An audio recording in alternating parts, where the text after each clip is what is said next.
Live, y'all. All right. Good job, Don. Mm.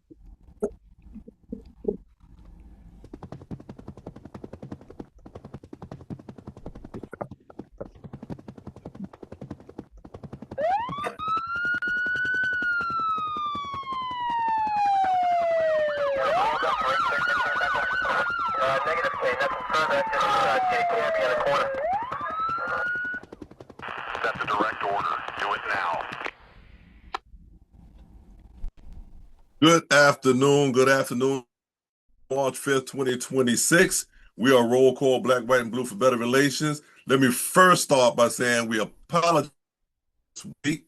We had difficulties on my behalf, and Mark Matthews keep joking on me and messing with me. Listen, it was my second account with Walmart, but it's working now. Listen, I thank you for trying to be with us today. We're live today, and we are again Roll Call Black, White, and Blue for Better Relations. I'm here with D. I got Jamel. Jamel's got a new computer, so y'all should be able to hear him this week. We got Will, we got Ty, we got Derek, we got Rich, we got Jerry, CJ. Look at y'all. That's really CJ, I think it is. But AI be putting stuff up in our stuff too. So I got CJ, I got Jim, and I got that you're with us. We got Dave Kennard with us as well. Let me say this also. I just found out last night, because of that AI stuff, my hand goes up. Mine does too, Donald. Okay, I'm like, I'm not even doing it, and my hand goes up. I'm like, okay. Mine does So just so you guys know, I don't always be putting my hand up, but I use my hands, and I did both. I And it turned mine went up. off, man. Make sure it's in front of your camera though. But Yeah. so we're gonna have our intro moment of silence first.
Thank you, D. Thank you so much. I'm gonna read our disclaimer, and then I'm gonna ask Rich to do our statement of purpose. All right. Roll call Black, White, and Blue for Better Relations. Comments and express concerns made by members of the roll call Black, White, and Blue for Better Relations here in roll call are the opinions of the or intended to recommendations or suggestions for listeners and or observers. The panel may display graphic videos and photographs that are integral to or to spark discussion. These videos or photographs are not intended to offend any viewer or listener. A panel member will give notice to the audience as to the nature prior to this sensitive video. Any um, graphic content displayed during the panel discussion has been obtained and shared from public social media platforms and is not the property of Roll Call, not our property. The language used and guests, it is uncensored. It is not intended to offend the audience in any kind of way. We thank you guys for taking time out each Thursday, for joining us. You make time to be with us, and we thank you for that. All right, let me start by saying we're still praying for Deirdre, that's Derek's wife. We want to keep her in our prayers, and Derek also, because I'm sure he's taking care of her, making sure she's taken care of. We're still praying for Cheech and Anna. We're still praying for JT and Orlando, and Isabel Jordan, Rich's wife. So we're praying for Rich as well because he's going to take care of his wife. All right, we're gonna and then we have a national holiday amongst our national holiday. Our very own Reginald Rankins is celebrating his birthday, so we're gonna wish him a very, very happy birthday down there in my announcement. I don't know if I missed anything. If I did, could someone please help me out? Yeah, I got one you can add. My wife's sister, Monique, she ended up going to the hospital. We don't know if it's an aneurysm. She had bleeding on the brain. So my wife and her mother had to fly out there to California. So appreciate. And we can also add prayers for Mrs. Vera Drayton, who's Donald's mom, who's recovering after recently coming home from the hospital as well. So much. Thank you so much. And for those who know my cousin, George Alford, they call him Gator. His daughter was taken to the hospital, taken to a surgery this morning for an aneurysm. He just sent me a text and said that that she went through it well and she's in recovery right now. So listen, as minor as it may sound to some, not that part, 'cause that part is major. The other part was his dog swallowed a toy and had to have surgery. They had the surgery, brought the dog home. The dog got sick again and had to go back to surgery, and it's got a 50% chance to live. Now, for those who love dogs and animals like me, that's a whole lot right there. That's a problem. that's a whole lot when the animal might be dying. That's a 50% chance of living or dying. I'm praying for my first cousin, so I'm praying for him. And CJ, it's good to see you. It's good now, to listen, see. Now you know we're gonna mess with you anyhow. We're gonna mess with you, but you're a part of this team to the end. But I'm still Bring it on. Some of y'all cannot be cut from the team. So I'm gonna put that up. Just cannot be cut because you started with the team, right? And you had some ins, you had some outs. You know, it's human. It's human. Listen, there's times I can't be here. You're gonna cut me too.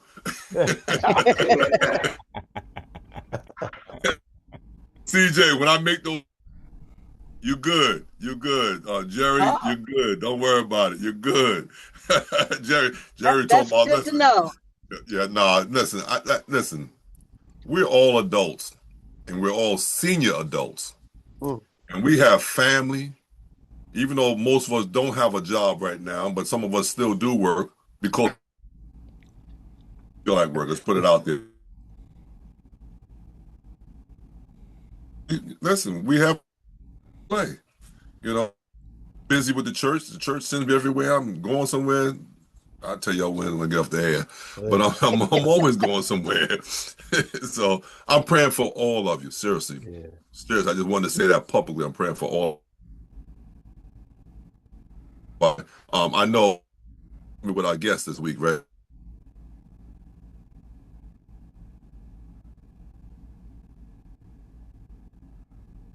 welcome my guest. I'm What you sorry. say? What you say, Ty? I got an announcement also. I turned on Social Security today. There you Turn go. down? I turned on Social Security today, Oh my, and it oh kind my, of felt weird because I'm old as heck, yo. Whoa. He showed me my work history. I was like, yo, I worked my ass off. So I'm a little melancholy because of that, man. Well, that's kind of Well, cool, man. congratulations that you Thank found you. that free money that you already worked for. Yeah, man, it's all That's right. good That's too, it. baby. It's all good. Right. Don't be melancholy about that. You earned that. You earned that benefit. Every Right. penny, every penny. You got that right. That's Yeah. right. Don't be melancholy because not Right. everybody gets a chance to reach to be able to claim that. Yeah, And they That's trying to right. seem like they're trying to push it back further and further. Bro, own that. and the That's fact right. that you waited till you were 70 is very impressive. 71. Oh. See, So now, Mark, now you say his grandfather then? I'm now y'all see why we all related, right? You see why? Because every last one of us be throwing darts at each other. Everybody gets it. Everybody gets it. That's right. All right, Will, go ahead, man. So yeah, we just like to welcome those that are with us on Facebook Live. We got Donald Coleman, Beverly Harleston Wells, Renee Henderson, and the Quiet Storm. Kyle, of course, is watching in addition to being with us. We appreciate that. Eric Jones, Brian Camp, and Valerie Marsh, Eva. I think I pretty much called everybody. Ruth Caffey. And special today because Mark is going to host us, y'all. Hey. I'll wait to see if we're going to blink out. Listen, don't y'all believe that. Listen, if y'all see Mark host us, it is a national holiday. A real national holiday. I'm sorry, I got a notification. I did forget one. Richard Jordan is on as well. He's not showing up on mine, but thank you for that notification. He's not showing Richard up on Jordan. mine either. He's not showing up on mine. And we also got Ruth Caffey. Okay. Now, Will, I was sending a message to the Rev. They forgot me for the statement of purpose. I'm sorry. Not on the list. Okay. I was thinking to myself, I'm like, wait a minute. Before the prayers, you're supposed to hand it off to me, right? Well, you know what? Rich, give us a statement of purpose so we can go ahead. Okay. I'll tell you who we are. We're roll call, Black, White, and Blue for Better Relations. We're a pro-law enforcement group. We're for equity. We're against racism, and Black and Brown Lives Matter. We come to you every week in an attempt to bridge the gap between law enforcement and your community. We're glad you're here with us today. Thank you. And thank you, Rich, for reminding me of our order over here. So listen, we're not gonna get started. I think our first video is with, which I cannot believe. A Marine sergeant goes in to one of the committees, protesting against the Iranian, and the police grabs a uniformed Marine, and I'm gonna leave it right there. All right, really quick, going to Washington, D.C. As you know, probably in the news, we're having a hearing, either congressional hearing or Senate hearing 2-3 times a day, which is unheard of. And this one yesterday, the Senate was doing a hearing on what war powers the head of our country has based on what was going on. It was a Marine there, and it's going to pick up where they are dragging the Marine out. But he was just voicing his opinion on this present war. Let's take a look.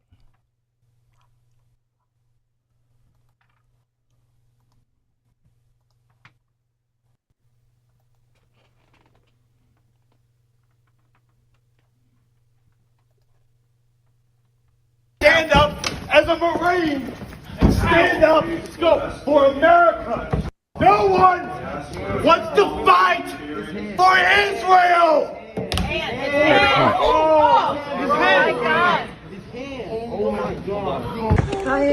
Why are you here? Why are you getting arrested? Free Palestine, from the halls of Montezuma to the shores of Tripoli.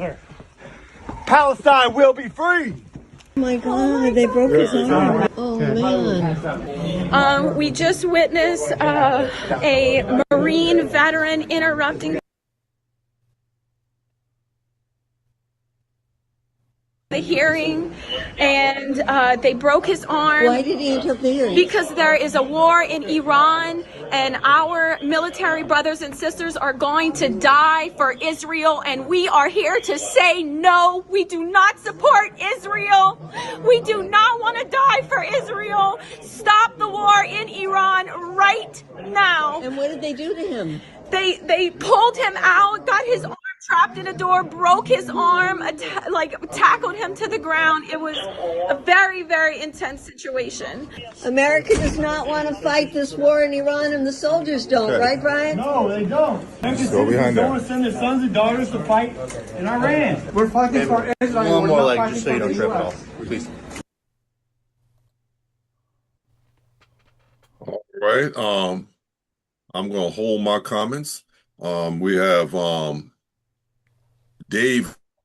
It switched up you, but Dave and then Jim. Yeah. Anybody who has served, anybody who's currently serving, thank you all for your service. Everybody on here. I don't have no problem with that. First of all, it is war.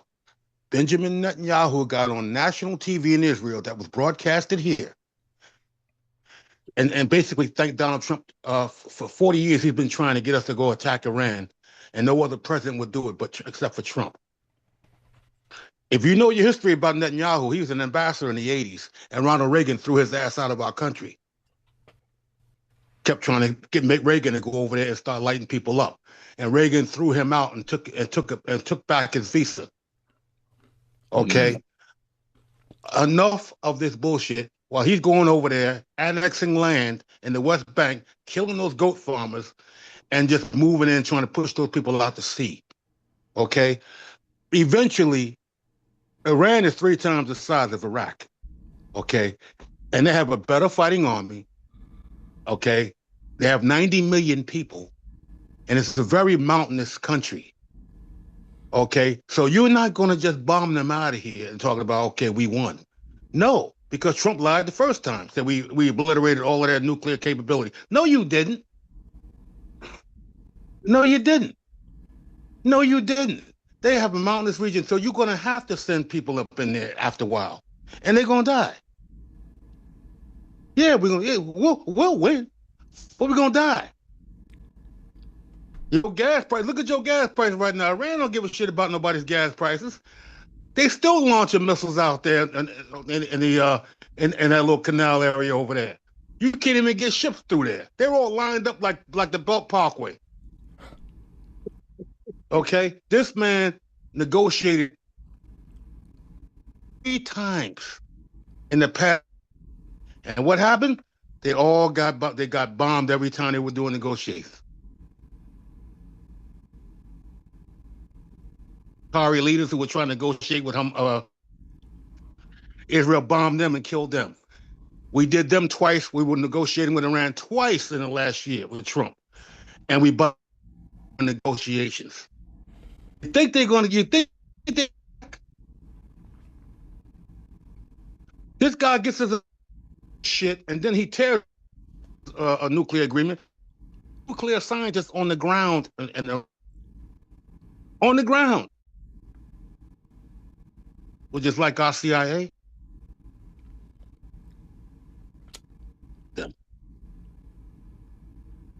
The guy is fucking evil.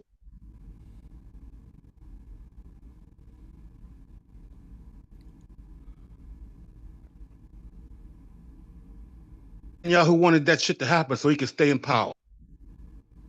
Shit, then bombing the hell out of those people. I am so sick of his. So sick of our media just sucking ass, and I'm so sick of our politicians sucking ass. Okay, and our kids pay the price. And then you send black kids over there. They come back home and they don't even want them fucking voting in Texas. Okay, you got people. You taking medications away from countries, African nations that needed it, and food away from them. And those were our real allies. George Bush gave them those medications, saving millions of lives from AIDS. And you take it away and put it in a garage somewhere and freeze it for this bullshit. You won't give Ukraine Tomahawk missiles, but you wasting shit over here on Iraq, on Iran, bombing the mountains and ain't doing shit to them.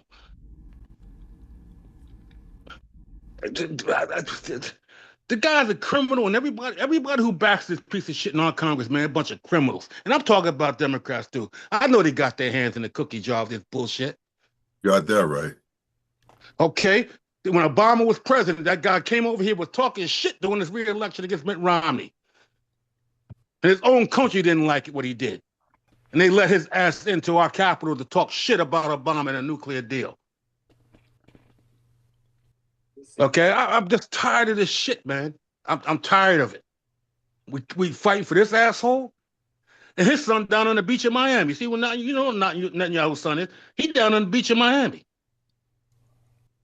Trump's young son built like a little punk anyway, 6'9". He ain't in there. He ain't in the service. He's 6'9". Girly built, but he's 6'9". You know what I mean? Come on. Where are their kids at? And then you kill all of those veterans. Those guys, those soldiers had all time on the job, man. And they died for nothing. I'm done, man. I got more to say, but I can't. Go ahead.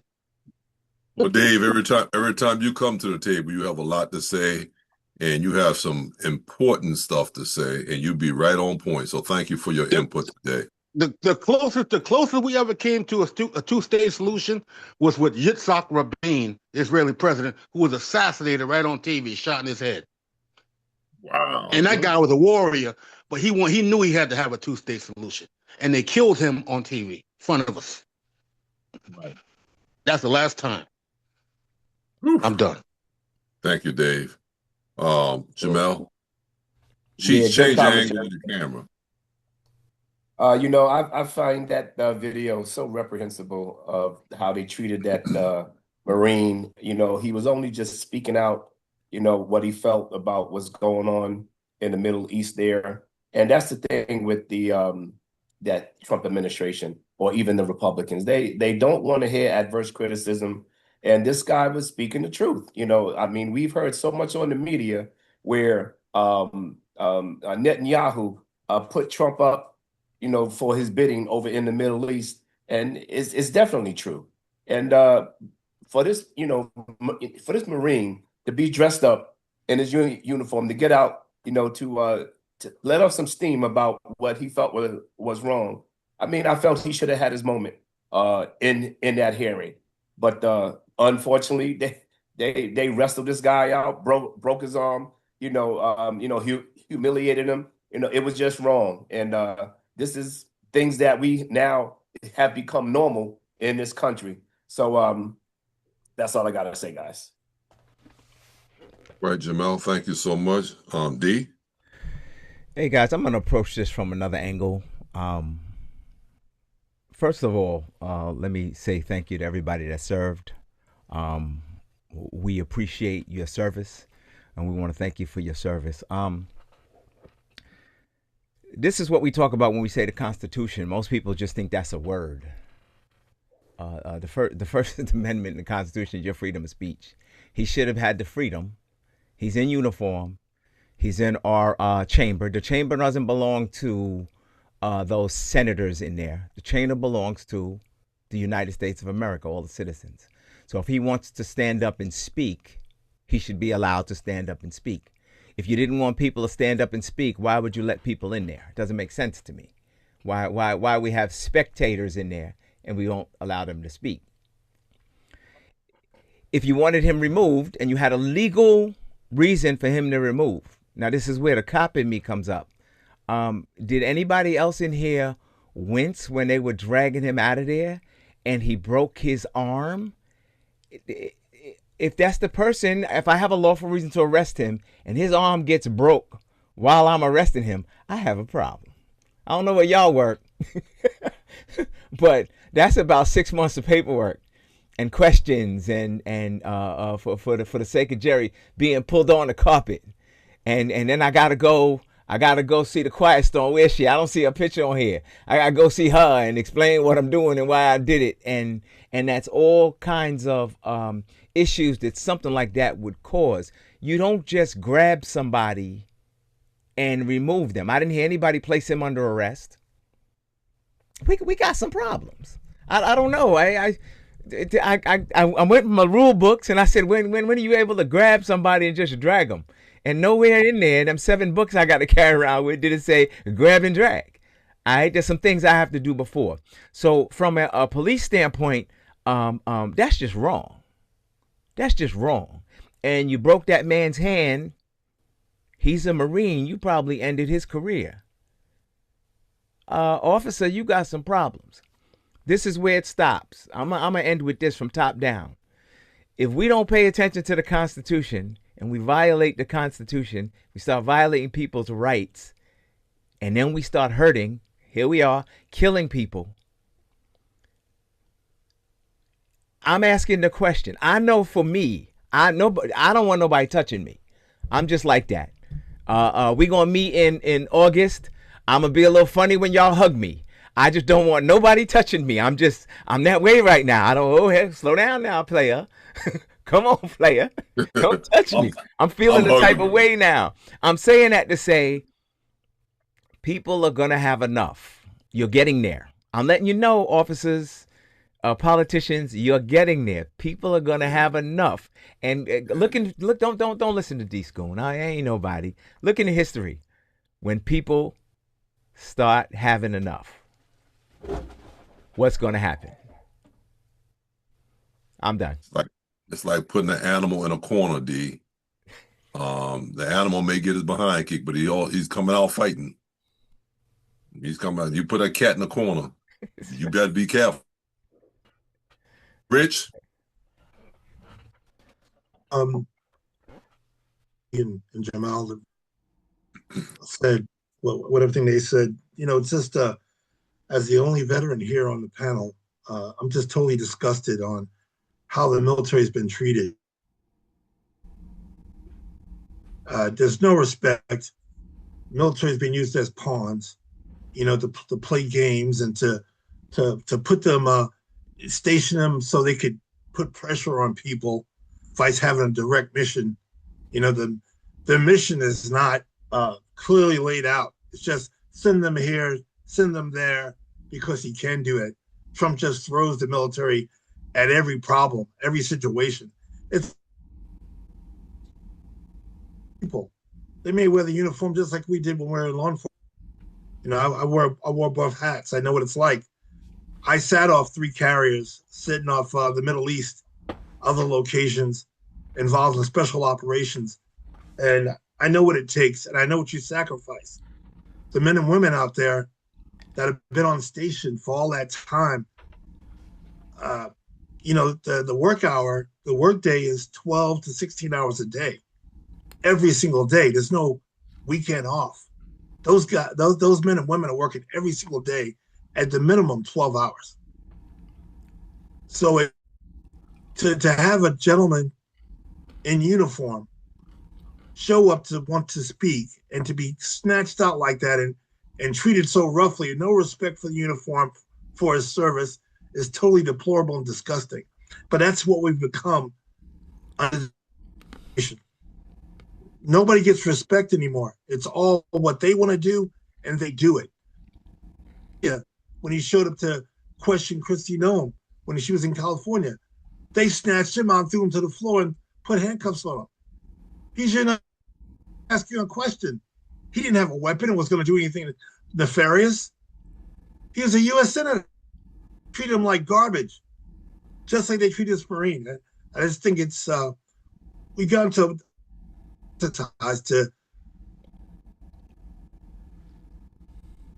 we were going too far, and it's just deplorable and disgusting. And I just hate to see a person of it in uniform just wanting to speak and be treated that way and break his arm on the way out.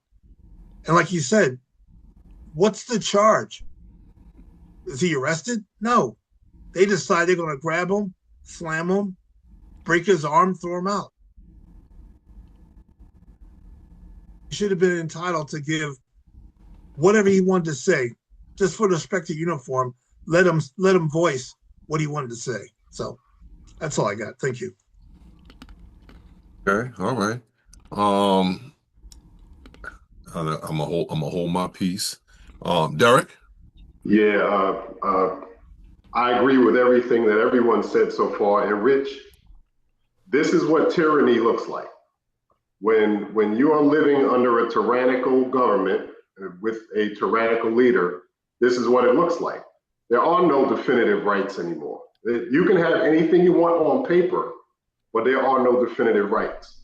And as far as this war goes, Iran didn't start this war. And, like them or not like that they had a tyrannical leader, which is exactly what our leader wants to be. He wants to be him.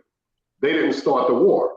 And America thrusting themselves into this at the behest of Netanyahu is putting America in a deep financial situation. And and not just because of the Strait of Hormuz and the energy prices that are going to go up and the oil prices that have already gone up, because in my area, they've already gone up cents a gallon. We're still paying gas stations. They haven't gotten their new deliveries since this started. The prices went up before they even got new deliveries. But as of this morning, there were over 200 ships anchored outside of the Strait of Hormuz, over 200. And when I say ships, I'm talking oil tankers. So, however many billions of gallons of oil are just sitting out there outside the strait because they can't get through because this war's been started. The drones that have been shot by Iran cost $25,000 each. Interceptor missiles that is to intercept the drones cost $4 million each. The is sending at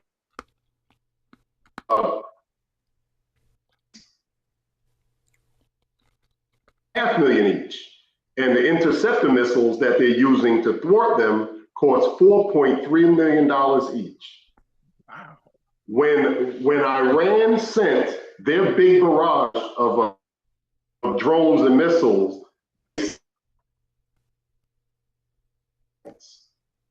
350 in 18 seconds, and our interceptor unit called THAAD.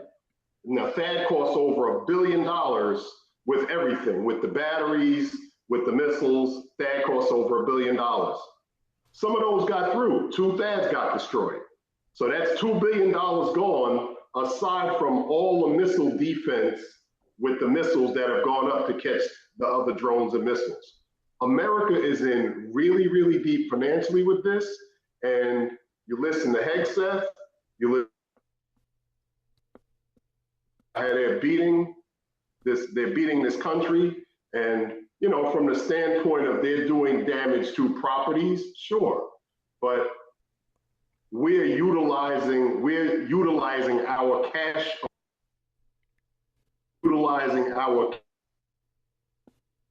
and we utilize their money, billions and billions of dollars, really, really fast.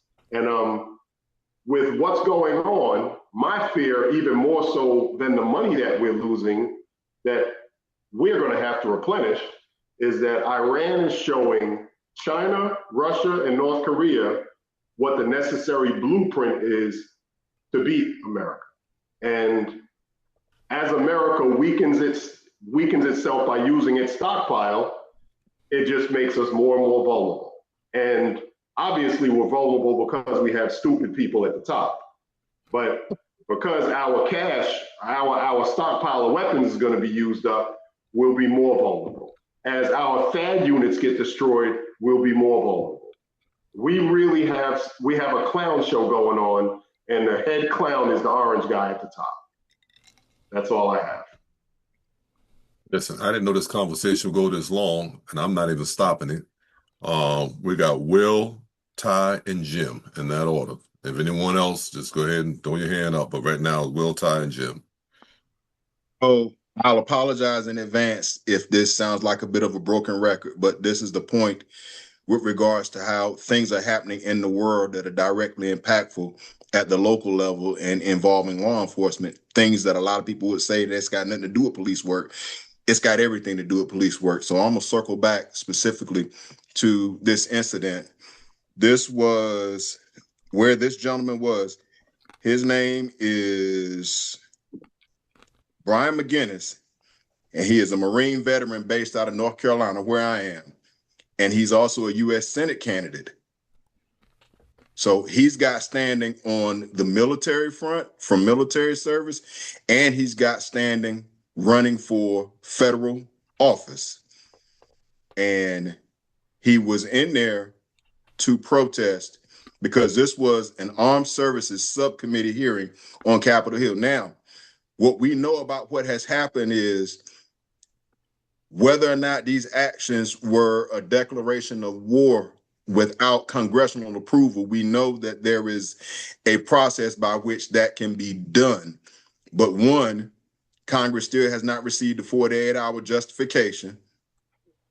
And two, it should be shut down behind that. But two, this only stays active for, I think, 60 days. And then he's got to come up with something else. So with this gentleman,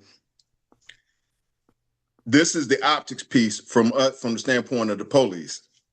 These were Capitol Police officers. They do not respond to 911 calls. They do not act with the general public responding to this. And it was evident in the way that they handled this gentleman, because I've seen more of the video from earlier on, and it was never a time that anyone approached him to try to de-escalate, to try to speak to him, to ask him to step outside. Yes, you have your First Amendment rights. Yes, you're in full uniform, all those rights and respect.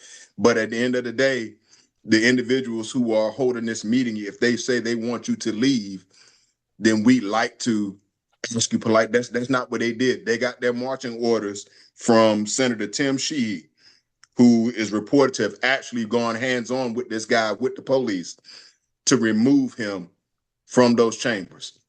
So there was no de-escalation. There was no respect. There was no reasonable tactics to get him under control. None of that. And all of that falls back on because what everyone is going to see and hear that arm snap, that is going to be their point of reference for just about any involvement that they have with law enforcement. Because that went all over that's not going anywhere anytime soon. That's one of those that will go viral. Like you said, if you're paying attention, you literally hear his arm snap and you see it wedged in between that door. That's not going anywhere, y'all.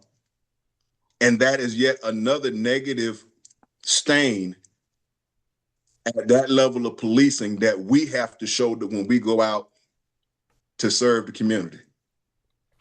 That's my point. Absolutely. Absolutely. Again, I can remember when Rodney King got beat up on video, and every police officer in the United States had to take that weight. Every police officer had to take that weight. Ty, you're up.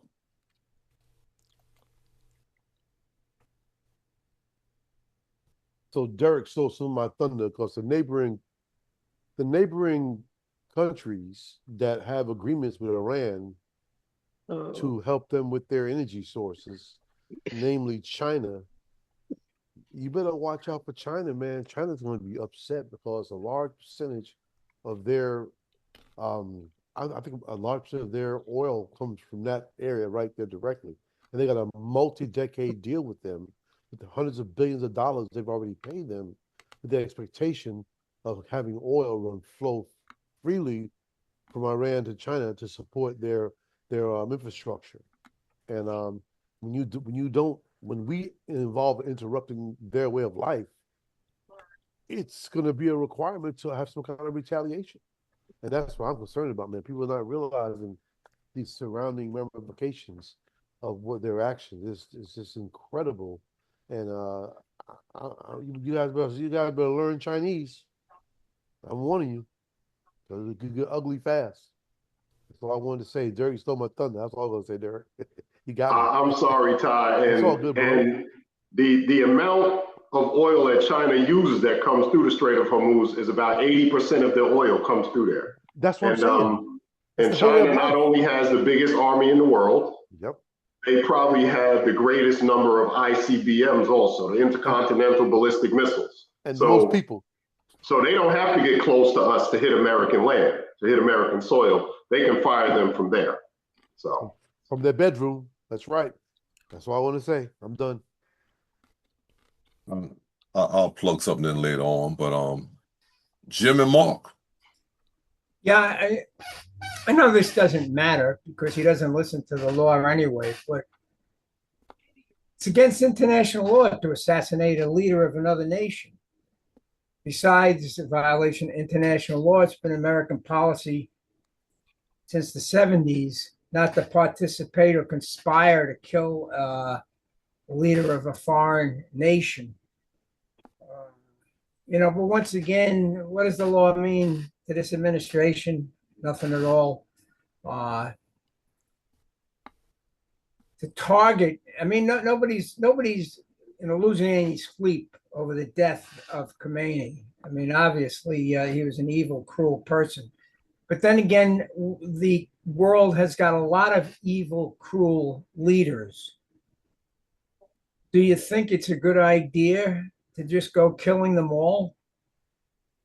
I mean, I'm quite sure there are a lot of countries in the world that think that we have an evil, cruel leader. Is it okay for them to come and kill him? So I mean, it's just the world is upside down. It's insane. But the violations of international law, I'm still waiting, as I've said in one of the other shows, for The Hague to get arrest warrants for the entire Trump administration for violation of international law. He's violated enough of them that they certainly have enough evidence to indict him in an international court, and at least keep him from stepping out of this country into any other country without be subject to arrest. And they could do that tomorrow. They could do it tomorrow. I'm sure they don't have the guts to do it, but I would love to see it happen. That's all I have. Thank you, Jim. Mark?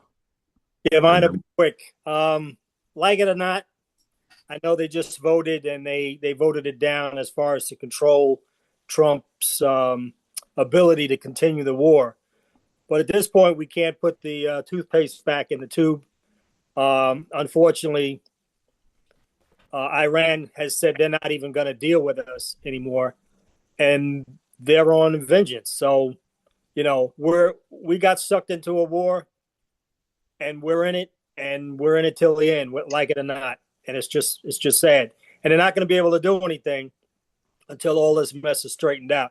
And I'm sure that was part of his overall plan, or at least somebody told him, listen, keep the war going and you stay in office.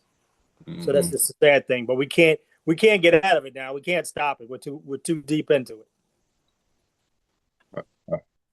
100% with that, Mark. He would love for this to go on right through the midterms.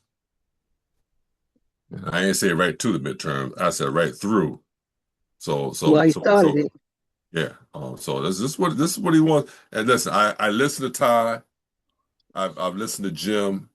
Ty has always said he wants to put martial law into effect. I've heard that over and over and over again. Jim has always said, even if he breaks the law, who's going to enforce it? Those type of things stay in my head. Who's going to stop him? If Congress, if only way we can stop him is by the midterm elections. That's it. We can stop him that way. But other than that, Congress is going to let this guy do anything he wants to do. And if Congress doesn't do anything, then the other departments can't do a thing. The Supreme Court justice, the Supreme Court can make any rule they want to make. Who's going to enforce it? They can't enforce it. All they can do is tell you what he broke the law. Now someone else has to enforce that. Go ahead, Ty. You're on mute, though. Martial law will be instated by Labor Day. or late, a little after Labor Day. Oh, I hope you are wrong. I hope you are I've had wrong. this feeling now for 2 years, Donald, and they've walked the plank right to the edge of the ocean, and and all the other stuff they tried to do to get to incite the reason for it to be instated has quelled. The country has been very good. They're not out there killing ICE agents. They're not doing nothing crazy, and they expected that to happen. And now this is the next move. I'm telling you right now. I'm telling you right now. By Labor Day, October. That's what I feel. Well, this is the first time I'm gonna say it, Ty. I pray you are absolutely wrong. Let's pray for Jamel, Memorial Day. Right. Donald, with the midterm oh yeah, elections, Jamel, yeah. Go ahead, with the Jamel. I'm sorry. midterm, that's okay, sir. With the midterm elections, and if the Democrats are able to succeed, we only believe that they will have an impact on this government, but yet and still, Donald Trump is still in control of the army. So I only hope that, yes, with the elections and the Democrats are able to overwhelmingly take over the Congress, yeah, I mean, it's supposed to be, yeah, okay. We could make a policy that could stop Donald Trump in his tracks, but we only pray and hope that that's what will happen. Well, Jamel, my other point is this: is that who else trying to say something? Because I'm the host, so I'm not trying to say all the talking. Who was there? Someone trying? Were you trying to say something more? Okay, I heard somebody. But anyway, my thing is that all right. Let's say that happens. Well, Congress can still impeach him, and then they can have him removed. You know, they could do that. Kyle, I see your response. Jim, right. Yeah, I mean, I agree, Donald. And under normal circumstances, I would say that a huge, say, Democratic win in both houses, even both houses, would definitely bring up an impeachment. The problem with impeachment, as you saw the last time Trump was the second time Trump was impeached, they need 2/3. That's a lot of Republicans would have to vote for his guilt. Yeah. And that's a tough road because of politics. Yeah. A lot of them are afraid to do it. And you know what? And I didn't think about that part. I'm thinking just the majority, but it wasn't majority. And, you're right.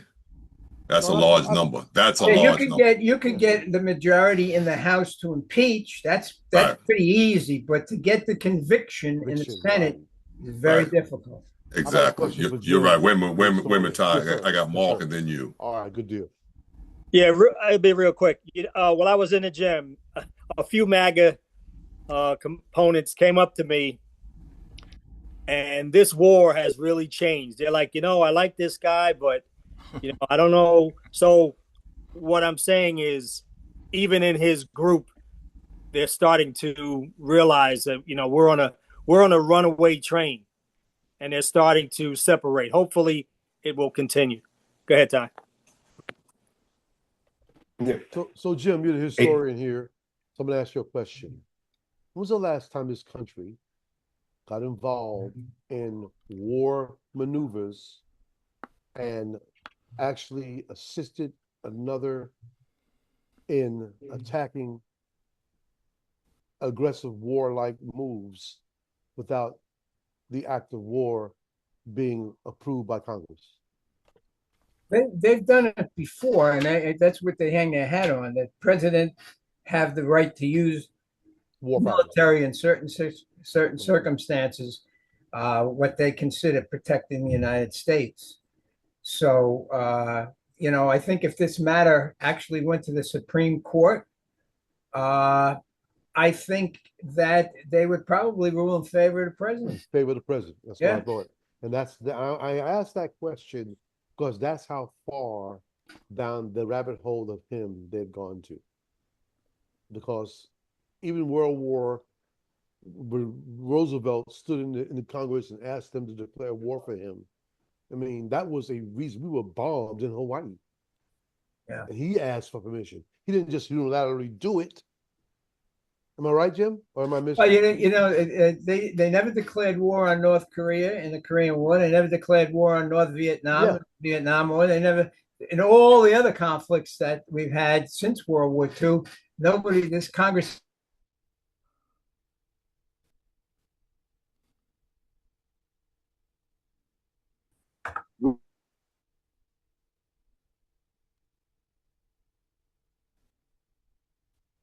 I thought you want comments on this. I'm sorry. Then D, give. We got quite a few comments starting off with Corey, prime time. We'll say it again, prime time. Anybody's got that in their name. Chisholm. And he makes this one specifically to Derek. He said, Derek, and referring to the president as chump, will make sure the oil tankers get through by U.S. military ships. He will have them docked outside of Mar-a-Lago. I can see where you're thinking that he's thinking this, Corey. Donald Coleman says Trump is going to have to give back all the money he has stolen back to government to help fund our military. You got a point, Donald. The problem is he could have an unlimited amount of money that doesn't speed up production to get those stockpiles back, and that makes us vulnerable. Karen Caffey says the conversations and gaming out have been taking place since early 2025 when our three adversaries began letting their meetings become public knowledge, but it didn't happen abracadabra all of a sudden. She's right.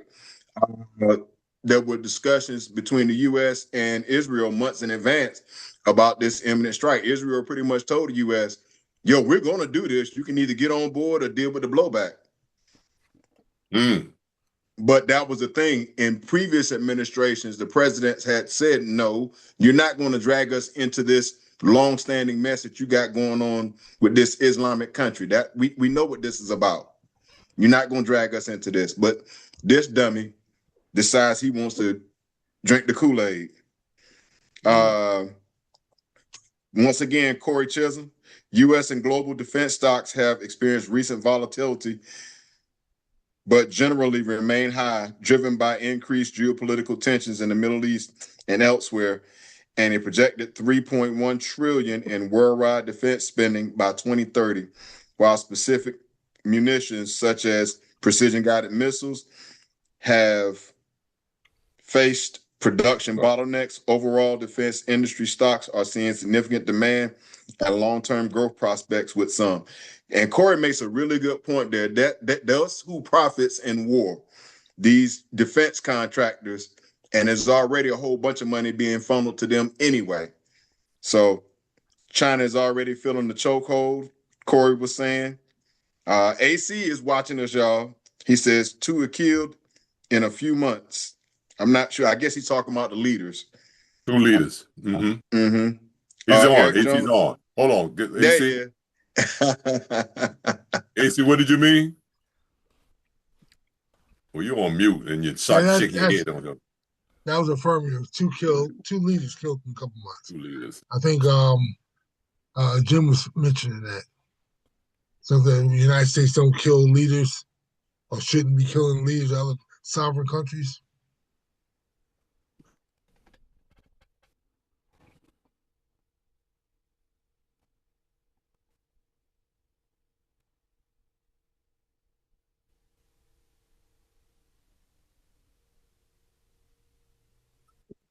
I see your point. To continue on with the comments, or you want to put a pause on that and come back to him? No, go ahead, because these guests mean so much. Absolutely. Carl Sanders says Chinese twice. Whoops. Eric Jones, WW3. He's got 2, but I'm sure he means 3 because we didn't already add 2. To meet with Chinese President Xi next month. That'll be interesting to see where that takes place. This clown doesn't listen to Congress. That's Carl Sanders. Well, Congress has acquiesced their responsibility to check that clown too. So there ain't nothing to listen to. Karen Caffey said you need 60 Senate votes for the conviction. She's absolutely right. Is it 60 or 65? Because there's 100 senators. and the vice president, if they have a deadlock, is usually the majority tiebreaker. Is it 60 or 65? Well, she says 60, so we'll go with that. Carl Sanders says the only thing that's going to stop him is unaliving, or if he happens to office causes. I try to keep from certain words because Yep. Thank you. Listen, thank you for reading it that way. Yep. Richard Bowden, we are not going under martial law. Mr. Bowden, Don and I both hope that you are right, but Ty makes a very compelling point to that. Corey says there have been a total of 7 presidents that went to war without congressional approval. And Donald Coleman says, does anyone think that this war continues, we will be attacked by other nations? There's a lot of, this situation is getting a lot of attention. Y'all got to figure this is our audience. Imagine how many more out there are, this is something at the forefront for them. Absolutely. Thank you for reading that, Will. Thank you so much. D, which one do we have? Okay. Will, you want to go with yours? That'll probably take us to the end if we do yours. Let's go with one that actually has a video to it. All right. Yeah. Well, the one without the video you can really speak about real fast, and we can go right into the one with the video. Well, there was a actually sent D a message. I read into it a little bit deeper. I think we'd be better served to go into the one with the video. Let's go. Let's go to Arkansas now. We've got a person in the Oval Office that says some things, and these things come to fruition. And I wanted to say before we got started, this will probably be my comment for after the video. When I became a state trooper, you couldn't have a inspection sticker.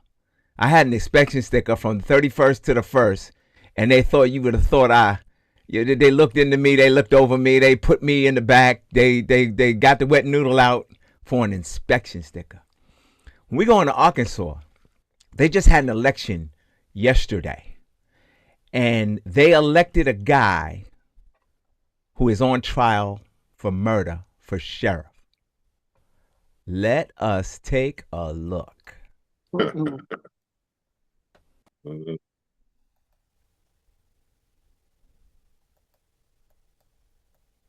Spencer. He just won the Republican primary in the sheriff's race for Lono County, Arkansas. He is also set to go on trial for second-degree murder. While he's pleaded not guilty, Spencer admits to killing 67-year-old Michael Fosler, his teenage daughter's alleged sexual abuser. We caught up with Spencer in Arkansas a few weeks ago, and while his lawyer doesn't want him commenting on his case, he did talk about why he wanted to be the top law enforcement officer. I never thought that I would run for office in any aspect. Honestly, I think I was like a lot of other people where we didn't fully pay attention to what was happening in our local communities. The ramification and impact that these types of elections have. It's not only just standing up for my neighbors, I'm standing up for my family as well. His biggest opponent in the primary was the current sheriff, John Staley. I'm John Staley, your Lono County Sheriff. Who also oversaw Spencer's arrest in 2024. I went to Lono County and chatted with voters who had mixed feelings about Spencer's run for sheriff. A lot of people are just saying, I would do what he did. I don't blame him. And although I can understand why people feel that way, you've got to separate your feelings when you're a law enforcement officer. To think you can just take the law into your own hands like that and then still think you can run for sheriff, it's just weird. We also found that some voters were survivors of sexual assault themselves, and that's what got them to the polls. When I was 5 or 6 years old, it was the first time I was molested, and that's why I want Aaron Spencer to stop things like that from happening. Tell me how that hits. That hits deep. What we've been seeing here a lot this year of a lot of victims coming forward is a good testament on how much change that they want, how much accountability they want. Spencer's trial date hasn't been set, but could fall before the November election. If he is convicted, he won't be able to hold office. Are you prepared for all scenarios in your future? I would be lying to say I wasn't stressed or anything like that, And I think if you're going into office and you're not scared about it, or you're dealing with a trial and you're not a little scared about it, I think that's definitely the wrong behavior and attitude and thought process to have. All right, I got a few hands here. I'm going to say this real quick. Why can't he go in office if he's convicted? We got a president convicted of 34 felonies. Why can't he go in? But I'm talking junk. I am talking junk to our audience. All right. Let me go with let me see. I have Will, AC, Rich, Jamel, and Dave. So I appreciate that video. And I was unaware of the circumstances under which he unalived the other person with regards to that person being the offender who essayed his daughter. What was the comedian that said it? I ain't saying he did it, but I understand if he did. And a lot of the people that commented on there, they can see where the voters would be very empathetic to him and wanting him to be a sheriff. They could easily pit him against the sitting sheriff because that sheriff is now responsible for investigating and arresting this challenger. So this is a real sticky situation. To your point, Don, it sounds like that state probably has some sort of constitutional stipulation that if you are a convicted felon, that you cannot hold elected office, which is why he would be ineligible if he got elected. But I can completely see how in a conservative state such as Arkansas and doing what he did to unalive this person, I don't know if it was in the heat of the moment or how that came about, but I can completely see an overwhelming number of voters that would truly empathize with what he experienced. Again, I'm not saying it was right, but I can see a whole bunch of voters and why he is a legitimate threat to the incumbent sheriff. I can too. AC, Rich, Jamel, and Dave. Yeah. Good afternoon, all. I understand why emotionally a lot of people will want to have a sheriff like that, but isn't it a sheriff's job to enforce laws? Now, don't get me wrong. I understand how passion can someone hurt your family. You want to stop that hurt from happening, but that's not a great example of being a good sheriff.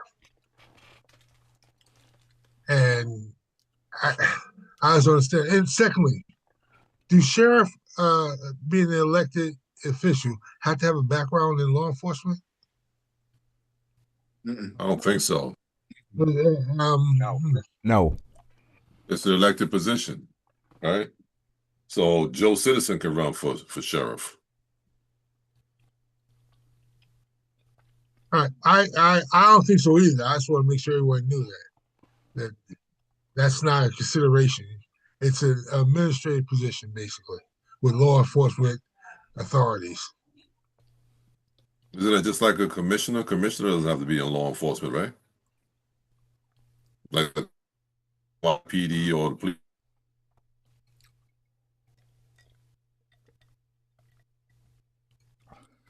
As long as your name can go on a ballot and you can get people to vote for you, you can be the sheriff. Yep. Okay, Rich. Yeah, just really quickly, we've gotten to a point where if you're white and right, you get to do the most dastardly things and get away with it. It's something we overlook. It's like college going there and killing two people, and then you got congressmen saying he could be a senator one day.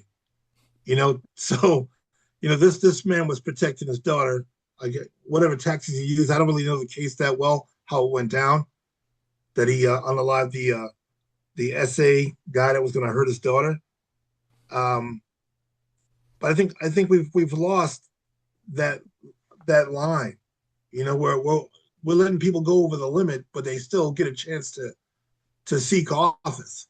And I think it's a sad state of affairs.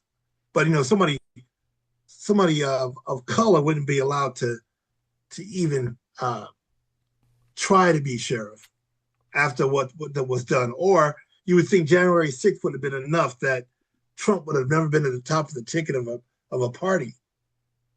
But if you're white and right, you get to do whatever you want, commit crimes, take lives, cheat, steal, grift, and you still get elected. Woo. How far have we gone where nothing matters as long as you're white and right? Sad state of affairs. That's all I got. Before I go to you, Jamel, Dave, and Derek, Will, can you read some of those comments? Because I'm looking at them and they're kind of heavy. Unmute yourself too.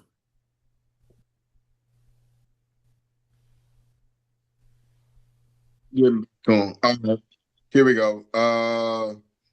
Well, and this is from Corey. Well, the way our country is running wouldn't surprise me if he made sheriff. You got a point. This guy is accused of murdering the guy who has SA'd his 14-year-old daughter. The dead guy was in his 60s. The only reason why the XY chromosomes that SA'd my niece is still above ground is because we haven't crossed paths.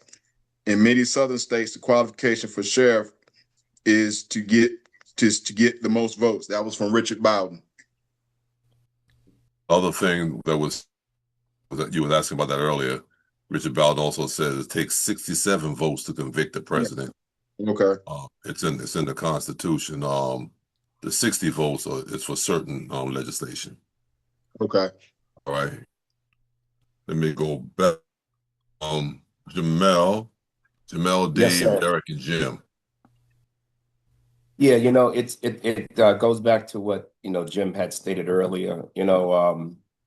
Everything is upside down now. I mean, what used to be wrong and now is right today, and this is the type of transition that we've gone through now, and it's so unfortunate that this individual that's running for sheriff, even his are saying that with him and they understand the hurt that he's gone through, and it's like giving him an excuse to be a criminal, but still to get back to the conventional wisdom and thinking.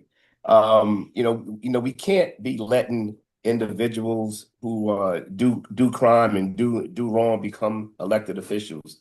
So hopefully once these people hopefully they come to their senses, this guy won't stand a chance getting elected for sheriff. That's all I gotta say, guys. All right. That's a nice hope in Arkansas, but let me go with Dave, Derek, and Jim, and Mark. Yeah, I'm actually surprised that he got indicted in grand jury. But I say that is case. Young son was raped by his karate instructor, who I guess it was the mother's, waiting in the airport and as the FBI was extraditing the guy, bringing him back to the airport, he stepped up and shot him. And they locked him up with the grand jury, no true bill. Walked out a free man. Walked out a free man. A lot of us remember that. We saw it we saw the video on TV in the news. And these southern states, man, they're funny. You're running for sheriff, man. What are you going to do as sheriff now? Let's say you become the sheriff. What are you going to do? It's okay for people to just go around mowing people down? No due process, no nothing? Okay? What if you black, you get accused of some shit down there, okay? You really didn't do it. But, some fool steps up and puts a hole in you. Okay? You cannot be a sheriff if you're not willing to give someone due process. Prove the case. Do this to your daughter. When he gets to prison, his ass is cooked. He cooked anyway. Especially down there. But I don't rules for certain people, man, and it's certain rules for certain people, man. And you know what, man? Look at us, man. We ain't got a goddamn chance to choose any damn thing, and you know what? And it's not right. I just don't think it's right. And this guy, he doesn't look too upset. He actually basically patting himself on the back like he's a great guy. But we still didn't hear the other side of the story. We still didn't see the evidence. You know, and I'm just saying, man, it's a tough call. Okay. Before I go to the next one, Will's got a finger up where Will. So this gentleman was running as a Republican, and the sheriff that investigated, or the sheriff's administration that investigated and charged him, is the incumbent. Spencer, who's the one also on trial, won the primary against the incumbent Staley for the Republican nomination. So he'll go to the general election against the Democrat in Arkansas. So I think we know from an election standpoint that barring something very out of the ordinary, Spencer will be elected sheriff of Lenoke County. I'm kind of trying to look up to see what the population is there, just to get a picture of what that election looks like. Okay. All right. Derek, Jim, and Mark. What happened to Derek? Yeah. Someone was saying that they didn't know what the particular that the girl. I thought the article I read said she was 13. She might have been 14 though, but she was missing at a certain time of night. The parents noticed that she wasn't in the house, and the dad went out to look for her. This guy's pickup parked off doing something. He at least caught them. They both were in his vehicle, and he told his daughter to get out, and supposedly the guy stepped out and had something in his hand. But that's supposing.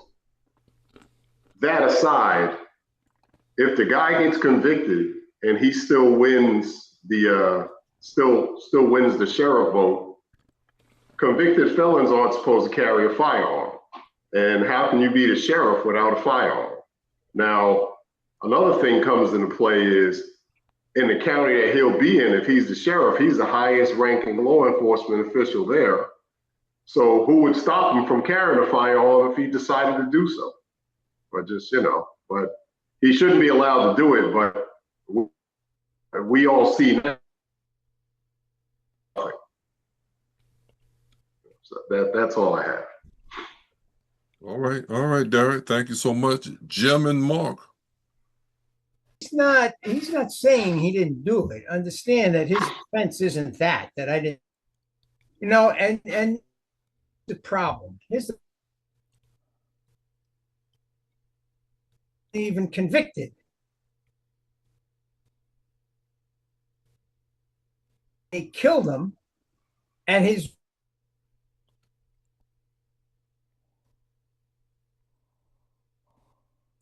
doesn't trust the justice. Just think of that. So I killed this guy. Actually, my daughter trial yet. He's out on. So everybody on this panel here has that same emotion. There's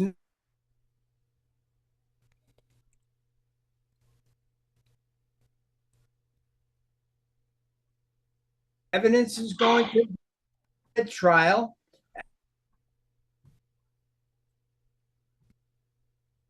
Every day.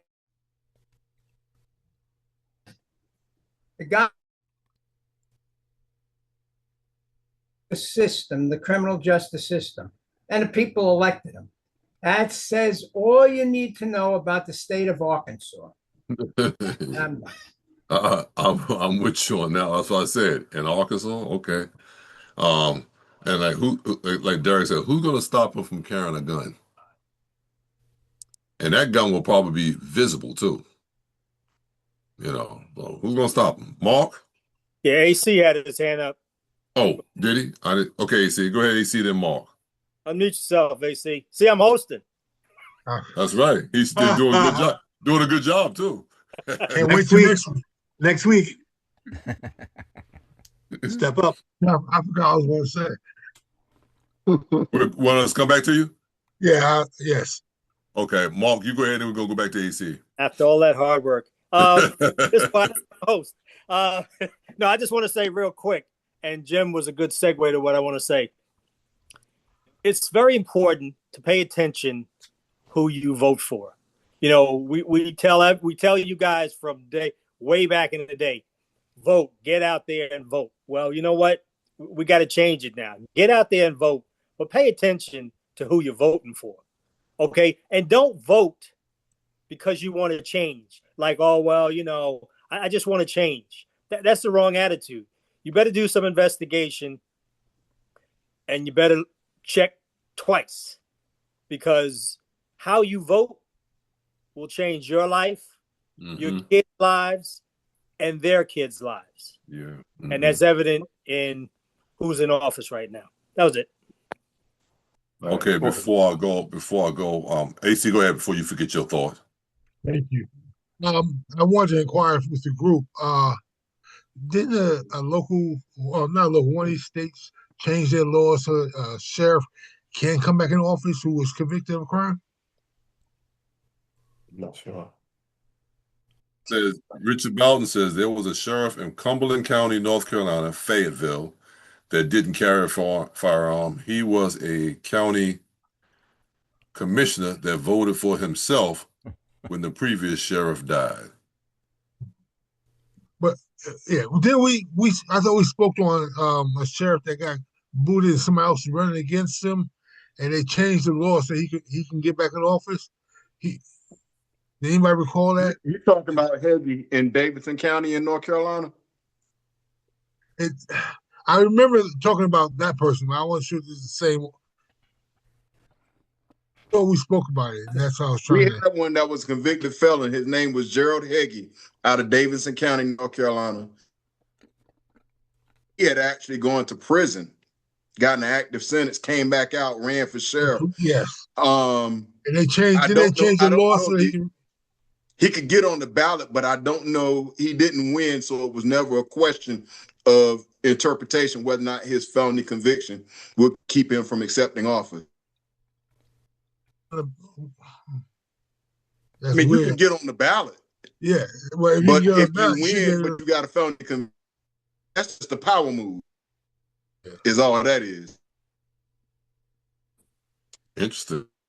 Well, Will, continue to talk because you're up. To the point that Mark just made, and this is kind of something I think all of us have probably looked at the current political climate one time that this two-party system isn't working. So I'm going to offer this perspective to you. As Mark said, you need to be real intentional about your vote. In our county, we do not have a Democratic candidate for sheriff, and I all for this primary. So I was looking at the people on the ballot who would be the most influential in day-to-day activities towards the citizens of this county, and the sheriff's is probably I changed my affiliation to unaffiliated. If my affiliation was Democrat, I wouldn't have any vote in who the next sheriff would be because there was not a Democratic candidate on that ballot. So by changing to unaffiliated, I get to take a look at both one I want to have my vote count in. In the primary. Correct. All right. So just a little food for thought when you're looking at this. We got to be more strategic about how we do this. I thought you were going to say that you're running as a write-in. Yeah, you got my vote. Well, who? Yes, exactly. You. Great candidate. Let's do it, man. All right, Jim, go ahead. That will is by state, what you just said. Because in New York, I don't believe you could do that. in New York, if you're going to vote in a primary, you have to be registered to that particular party. You can't be Yep. you can't Absolutely. be unaffiliated. Absolutely. If you're unaffiliated, you can't vote in any primary. Right. So if you're a Republican, you can only vote in the Republican primary. If you're a Democrat, you can only vote in the Democratic primary only. In New York. Every state is different. Like your state is different. There are states where you could actually cross over. There are states where you could be a registered Democrat and vote in the Republican primary, and vice versa. Wow, I It's didn't know like that. crazy, but every state has their own different primary rules. Wow, that seems self-destructive. Yeah, I don't know what state. You can look it up. There is a state or two that allows you to vote in the other guy's primary. Oh Lord, that means you can vote for the one that you know don't have a chance. Exactly. You know what I'm saying? D. Yeah. We want to go with you got a peekaboo arrest, you said? You want to go there? Or is it too early? Peekaboo, and we got a good guy. Which one you want to go with? Go with the peekaboo, and then we go with the good guy. All right, just really quick. I'm not even gonna set this up because I didn't see it yet. Open it. You okay? Now you f***ed up. Now you f***ed up. Open the door. Right there. You made my partner bleed. Now you got problems.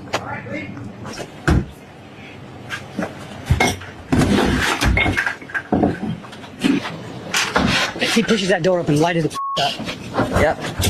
Fuck around, bitch.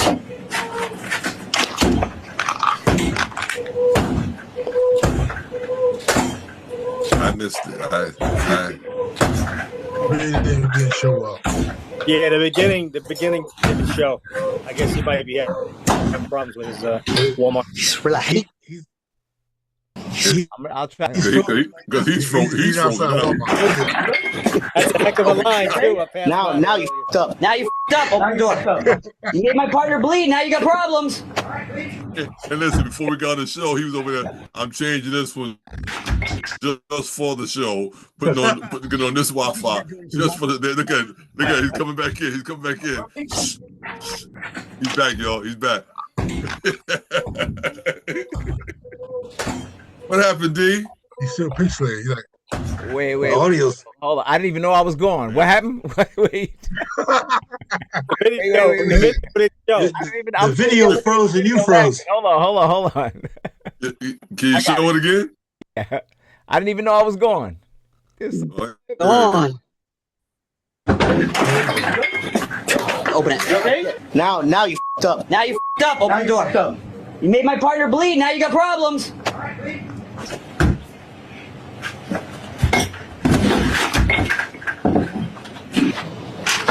He pushes that door open, light it the up. Yep. Fuck around, bitch.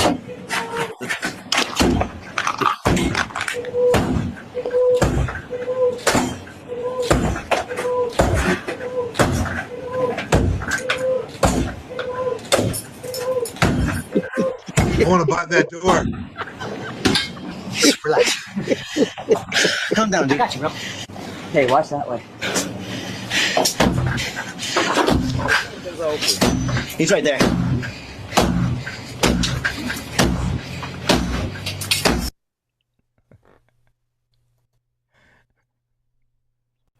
Listen, whatever door.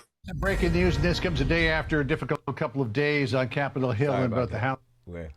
Didn't show was the guy. The sheriff went to the door, and the guy opened the door real quick and slammed. Yeah, with the kept door. slamming it shut. That's why the guy said, "Oh, you made my partner bleed." Right. and in the clearer version, when he says, okay, relax, and he takes the axe from him, the guy who tells the bigger guy to relax, he's the one that got the door bumped into him. He's bleeding from the right side of his face.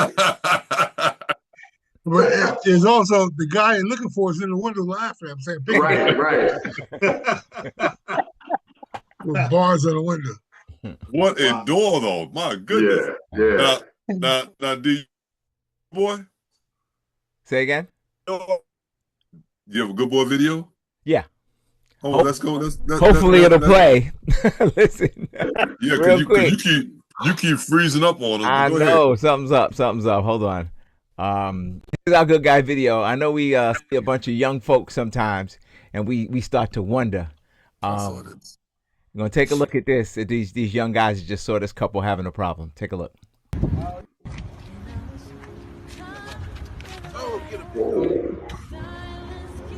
Underarms.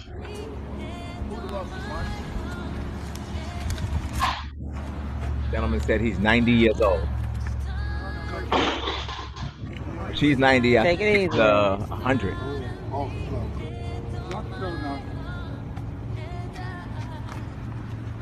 Awesome. Pull your pants up. All right, they can stay down now. They can stay down. Once you finish, though. Yeah. Who's the first one to say something? Thank you so much, fellas. I'm 100 years old. Yeah, 100 years old? 100 years old. Thank you. Anybody else wondering if he's getting ready to drive that car? Yeah. He is.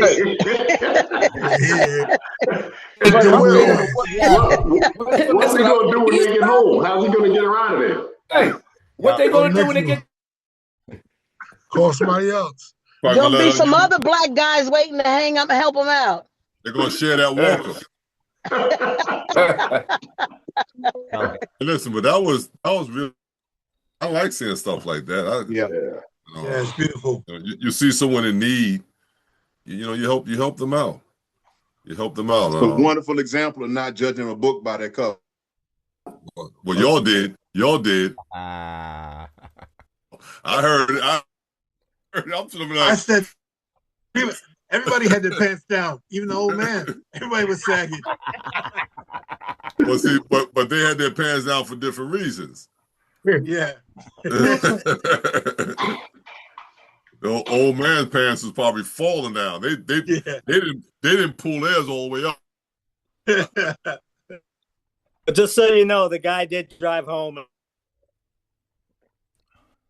Their older brother Jay.